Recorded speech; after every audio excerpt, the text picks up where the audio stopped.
আপনারা পাবেন।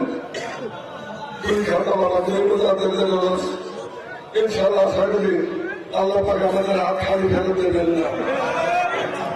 সকলেই আমার সাথে সাথে বলুন আল্লাহ আমিন। বলেন আল্লাহ আমিন। ربنا ظلمنا أنفسنا وإن لم تغفر لنا وترحمنا